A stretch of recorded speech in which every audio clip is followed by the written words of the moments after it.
Hello, and welcome to another episode of the GSMC Wrestling Laureate podcast brought to you by the GSMC Sports Network.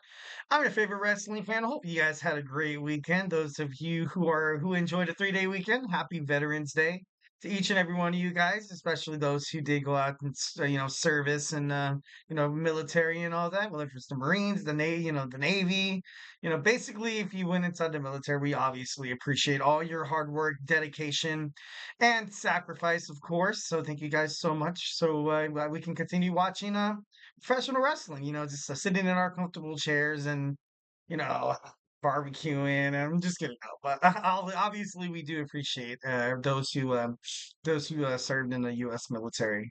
So yeah, I hope you guys had a great weekend. We have a great show for you today lined up. We're gonna talk about WWE Smackdown. It was a good one. It was pretty good. Then we're gonna talk about WWE Monday Night Raw. Then we're going to talk about the United States Women's Championship finally is unveiled. Finally, with the emphasis of finally. Man, it took them quite a while. I got to be honest. It took them quite some time. And to be being brutally honest, I wasn't too sure when it was going to come. Recently, on WWE SmackDown, you've seen the inaugural WWE Women's Speed Champion, Candace LeRae, not even proudly carrying around her belt, which kind of gave me, bad vibes. I was like, all right, wow, WWE has a chance to introduce kind of like a version of like a mid-card women's title, and then they don't want them to be proud and take it out and on with their match against Bayley, and I don't know, it kind of rubbed me the wrong way. So we're going to talk about that in our third segment. We're going to talk about possible champions, people that would make sense holding the title on SmackDown. And then in our fourth segment, we're going to talk about the Women's Intercontinental Championship. Obviously, going out on a limb here, maybe, just maybe, I feel like since they did introduce the Women's United States Championship, it's just a matter of time until they introduce the Women's Intercontinental. Obviously, WWE Raw has already aired on the East Coast, so maybe they have or maybe they have not. There was also talks of maybe the United States Champion, the Women's United States Championship would be kind of defended across both the red and blue brand. But yeah, we're just gonna play around with the idea a little bit if they introduce an Intercontinental Championship on WWE Raw. And then in our fifth and final segment, we're going to talk about veterans. We're going to talk about wrestlers that served time in the military. The Marines, the Navy, anywhere. So yeah, we're going to dig on into that. Got a great show for you today for you guys who do not go absolutely anywhere. But before we start the action, of course, I want to remind you guys to go ahead and hit up that super chat, whether if you got a burning question or hot take in terms of the world of professional wrestling. Here at the GSMC Sports Network, we are all ears, 1,010%, 10%. The show is all about keeping the conversation lively, making sure your voice is part of the mix. So don't be shy. Drop your thoughts inside that chat. And if you really want to make sure your comment, question, or concern gets noticed on air, why not use that super chat? It's a $ below that chat box right there. Anything you put inside that box is going to be guaranteed to be featured, maybe debated about on the show. Also, it's a great way to support our channel, to support the GSMC Sports Network. Your super chats obviously helps us keep the lights on to bring you even more awesome content that you guys love so much with these amazing podcasts and these passionate podcasters that we have here at the network. We are super grateful for each and every one of you guys who joins us here daily on the GSMC Sports Network. Your support makes all the difference. So let's get the conversation going. Send in those super chats, those super stickers, because you guys are super awesome. And together we will make sure this podcast is bigger, better, and stronger than ever. Once again, super chat, not your thing. It's cool. Hit up the tips and donations link at the GSMCpodcast.net. Tell me what you like, tell me what you don't like. Just remember to Superman punch that like and subscribe button to the show. Follow the show, follow the network here at the GSMC Sports Network. We do love a lot of peace, love, and positivity, 1,010%. But of course, in terms of talking sports, it's inevitable. Disagreements are going to happen, criticisms, and it's all good. It is all good in the neighborhood, guys. Just want to make sure that you guys feel like you guys are having fun watching this podcast, as fun as I am, doing it. I don't want to be here yelling at the mic for an hour long. Definitely would love a lot of audience engagement. We'll love to hear what you guys' opinions, maybe your hot takes. Sometimes, people who do participate in the chat, they come up with some pretty good, some pretty good theories, some pretty good, possible storylines. So, definitely, yeah, don't be too shy and go ahead and, well, watch it. It's awesome. And go ahead and just drop whatever you feel. All right, so let's go ahead and move on. We're going to talk about a first segment, which is some WWE SmackDown. Like I said, it was actually It's actually a pretty good episode. Roman Reigns and the Usos kicked off SmackDown. You saw, Jay Uso telling Roman Reigns that, hey, just hear him out. Sami Zayn coming out. A lot of people didn't think he was going to show, and Sami Zayn made it adamant that he only came out at Crown Jewel to help Jay. And being brutally honest, he was like, I kind of like the way it felt with all four of us inside the ring. Breath of nostalgia, good old times. Once when it gives Sami Zayn like a sense of family. And right now on WWE, he doesn't really have that many more other like storylines besides this. So you can bet that Sami Zayn is going to be in this Bloodline storyline and for the long run. It was kind of crazy. He said it was very special time when four of them were inside the ring. It got a little wacky. I got to be honest, it got a little wacky when he was looking at Roman Reigns. He was like, I think you love me, and everybody was like, what is going on? And like he tried so hard to get Roman to break character. Jimmy broke character. He was laughing, he was smirking, he was smiling right behind Roman Reigns, and I thought that was kind of funny. I thought that was kind of cool. But yeah, Roman Reigns actually stuck his ground. But it's kind of crazy. And he said the only thing that I want you to do is apologize to not me, but apologize to Jay. And then Roman Reigns is, as cocky and kind of showing signs that maybe he's not completely over himself. He's like, you know what? I'm sorry. I'm sorry to let you waste my time with this. Like, this guy doesn't even matter. He's not blood. He's not honorary. He's not family. Like, and it was kind of sad. And then of course you saw Sami Zayn, ultimately take out, kind of look a little somber. And then Roman Reigns, he made it personal, made it seem like he didn't really need Sammy. Made it seem like what he did at Crown Jewel was no accident. So I think that, obviously at the end of the show, we had a little bit more clarification about this, but I still think there's going to be some trust issues. There definitely has to be some lingering animosity between, because after everything that Roman Reigns has done to Sami Zayn, after everything Roman's done for and to Jay, and it's just that constant like looking over your shoulder is actually it's going to create for some entertaining storylines on SmackDown. So I'm definitely looking forward to checking that out. But Jay wasn't happy as well. Jay wasn't happy, and back, after the in-ring promo, you saw a backstage promo where Roman Reigns told Jay like basically, he's not one of us. Why do you care so much? And he just I don't know. And then Roman Reigns, disrespected Jey Uso. Jey Uso said this was his one and only pass. Jimmy Uso at the same time was kind of he looked upset too with Roman Reigns. He was kind of like, dude, like, oops, what are you doing, man? You're burning away. You're like turning away all the allies we got.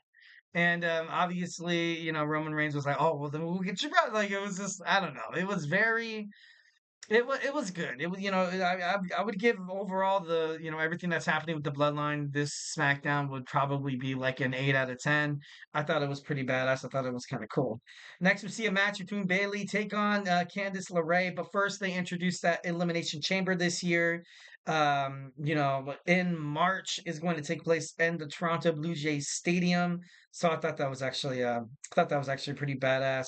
Bayley, she faked an injury for the roll up to defeat the WWE Women's Speed Champion Candice LeRae, which once again, don't understand why she didn't come out with her belt. Don't really, if WWE was planning on pushing her like with this title win, like I get it. I understand how you don't want to make Bayley look too weak, but at the same time, you also don't want to make Candice look like you don't want to make the WWE Speed Champion holders like look, I guess what's the right word? Like you don't want to make them seem like that's the only title they can win, because once they're on the main roster, like Raw or SmackDown, they can't win. Like for the men's, the Intercontinental Championship, the United States, the WWE Championship, the World Heavyweight Championship. Um, Basically, they don't want WWE Speed to be kind of looked at as like, kind of like a joke, kind of fall into that like, 205 Live category that a lot of people, that's the reason why I felt like it was canceled and was, off the air, was not a lot of people kind of took it seriously. It was, I think it was an hour show. after it aired after SmackDown. Yeah, I think it aired after SmackDown on it was the WWE network at the time. So, but I don't think they're doing such a good job with the WWE speed thing. And that's, obviously my opinion, 1,010%. If you guys have something different, make sure you guys hit it up in the chat. I just, you don't make the champions look, you don't make them look strong. You don't make them look marketable. You don't make them look as if they're champions. And, that kind of sucks, man, especially with Candace LeRae, who's put in a lot of time in WWE. And it sucks I think there was an interview with Johnny Gargano and Candice LeRae. They were like the parents of Indy Hartwell. Indy Hartwell looked up to them, like wrestling parents and stuff like that. And, that kind of sad that she left. Next, we see Johnny Gargano backstage congratulated the Motor City Machine Guns on their WWE Tag Team Championship win. His partner Tommaso Ciampa didn't look too. He looked upset. He looked pissed. It seems like maybe we might be getting the Black Heart back, but you've broken these two guys up before. The WWE tag team picture on SmackDown, even on Raw, it looks weak. These guys, they can't break up. They can't break up. They have to find a way to kind of make this storyline work with Alex Shelley and Chris Sabin. Obviously, Johnny Gargano's been a huge they've been a huge impact on Johnny Gargano's career when he was younger. So something's got to give. I just don't want Tommaso Ciampa and Johnny Gargano to fight it out, break up DIY once again. I think that would be pretty awful. Randy Orton comes out, addresses the WWE Universe. His throat was super hoarse. So it looked like it was planned that he only went out there to probably say a total of like maybe like 20 to 30 words. And he looked like he wasn't having it. So then he just, he called Kevin Owens to get your ass out here. And then Kevin Owens came out, and then he delivered an illegal move, the pile driver, on Randy Orton, and Randy Orton sold it, super perfectly. They bundled him up, put him on a stretcher, got him on a gurney, put him inside the ambulance. The ambulance drove away with the sirens and everybody being like, "Oh my god!" And later on in the show, Michael Cole provided like an update, like obviously super kayfabe. I think we all know that. But I don't know. And the look on Kevin Owens' face, it seems like he's completely on a different character path. Like I was mostly, I was kind of against him going full heel. Like if he was, I don't know, I kind of wanted him to maintain that, stable like middle ground with Randy Orton, but now they need a villain because right now Roman and Solo Sikoa, they're too consumed with themselves, and that's the way it's going to be for quite some time. So obviously they're gonna have to start building like another repertoire of superstars that could, fight for Cody Rhodes' WWE Championship.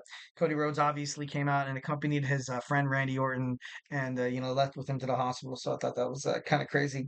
DIY defeated a pretty deadly. Well, should I say Tommaso Ciampa unhinged? He basically won all by himself. It was crazy. He destroyed Pretty Deadly single-handedly. Once again, like I said, hope it's not going to be the breakup of DIY, but I thought that was kind of crazy. Jade, Bianca, Belair take on Nia Jax and Tiffany Stratton. Candace LeRae try to get involved to impress Nia Jax, trying to kind of butter her up and stuff like that, because not to trust Tiffany Stratton. Maybe she becomes like the new sidekick of Nia Jax once when Tiffany Stratton decides to move on and finally stick up for herself. Motor City Machine Guns take down A Town Down Under. I thought it was a decent effort by Grayson Waller and Austin Theory, although I'm still kind of banking on them breaking up. But with this new tag team division revitalized, thanks to the introduction, or the damn it, what am I trying to say? Thanks to the Motor City Machine Guns coming to WWE, who kind of revitalized this tag team division. Maybe they're not in such a hurry to break up A Town Down Under, you know what I mean? But it would be interesting to find out. Maybe, Austin Theory going out being the next person to challenge the LA Knight, because right now this whole Carmelo Hayes thing, Andrade, it ended at Crown Jewel. So now that we're gonna have a different load and bundle of storylines. Logan Paul also is expected to come back. And then we see a backstage promo on SmackDown with the Street Profits saying that we got next, and they are indeed fighting next week for the with against the Motor City Machine Guns for those titles. Nick Aldis hits a promo, a women's promo. WWE has recently, well, not recently, but they've been proud of themselves on the way that their woman has been performing, and they have been performing at an excellent level. And they unveiled the new WWE Women's United States Championship. I thought that was pretty cool. Solo Sikoa acknowledgement ceremony. Didn't really even get a chance to say anything. Roman Reigns came out immediately, and Roman Reigns, he came out alone, and then even the fans in Buffalo, New York, were chanting "F you Solo." I thought that was kind of funny. War games. He basically, seeing that you can find four of the people that can stand you. And then he was like, I got my fifth guy, my ball, and my dog, Sami Zayn. And then obviously trying to drive a wedge between Sami and Roman. Sami Zayn came out, kicked Solo Sikoa at the end. You saw all four of them: Sammy, Jay, Jimmy, Roman Reigns holding up their finger. We the ones is back. But for how long? Like I said, this alliance is still a little kind of tainted, still on the fritz. Could be a little rocky down the line until maybe they get their the wise man back, Paul Heyman, to kind of help them all kind of get straightened out. All right, guys. So, hey, that was my WWE SmackDown review. Now we're going to talk about some WWE Monday Night Raw. Can't wait to get into it when we come back. So, hey, do not go anywhere.